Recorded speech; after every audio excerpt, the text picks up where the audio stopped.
साथियों नमस्कार, कैसे हैं आप सब लोग। प्रिवेंशन ऑफ करप्शन एक्ट के मामले में हम क्वेश्चन के लिए जाएं या डिस्चार्ज के लिए जाएं, क्या करें, इसको लेकर काफ़ी कन्फ्यूजन जो है हमारे माइंड में रहता है। पर ये वीडियो काफ़ी हद तक कन्फ्यूजन को ना केवल दूर करेगी, अभी तो आपको सही गाइडलाइंस भी जो है प्रोवाइड करेगी।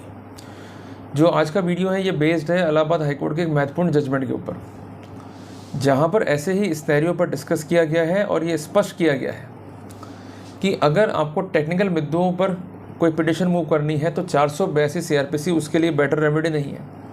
बेटर रेमेडी क्या कि आप डिस्चार्ज जो है फाइल करें, बट वो गाइडलाइंस है क्या और इन्हें प्रोपाउंड क्यों करना पड़ा ये हम समझेंगे आज के वीडियो में।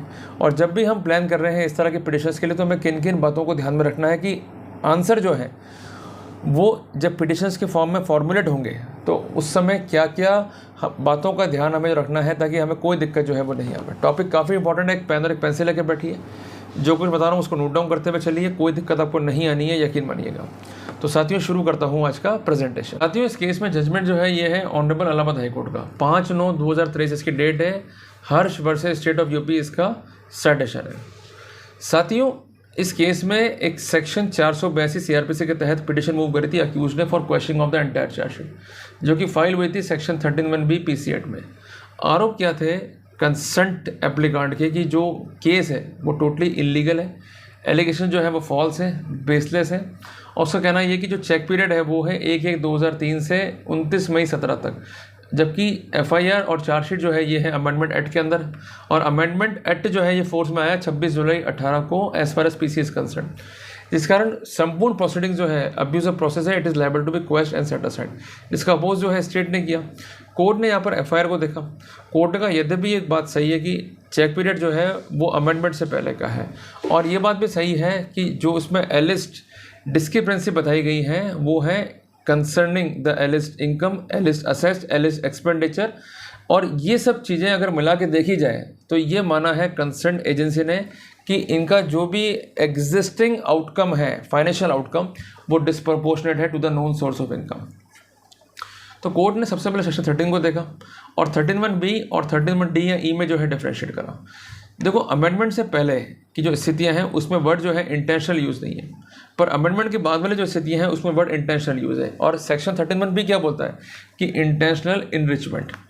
तो कुल मिला के प्रोसिक्यूशन को ये साबित करना पड़ेगा नए वाले एक्ट के हिसाब से कि आपने अपने आप को इंटेंशनली जो है वो इनरिच करा है।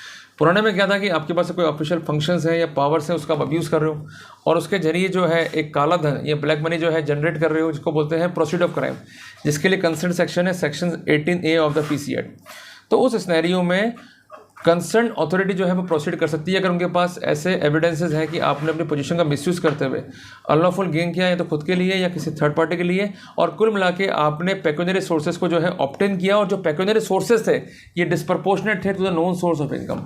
जबकि 13(1)B में ये साबित करना पड़ेगा कि सबसे पहली बात कि आपका एक्ट जो है वो इंटेंशनल था और इसके कॉन्सिक्वेंटल में आप जो है इनरिच में। तो कोर्ट ने कहा कि यहाँ पर केस मेड आउट हो रहा है तो इस ग्राउंड पर हम 482 को का एक्सरसाइज करते हुए प्रोसीडिंग क्वेश्चन तो नहीं करेंगे, पर आपको एक लिबर्टी दे रहा है कि अगर तकनीकी बिंदु है, क्योंकि आपका स्पष्ट कहना है कि जो भी ऑफेंस है वो एलिस्ट अमेंडमेंट से पहले का है, जबकि अमेंडमेंट के बाद FIR चार्जशीट है।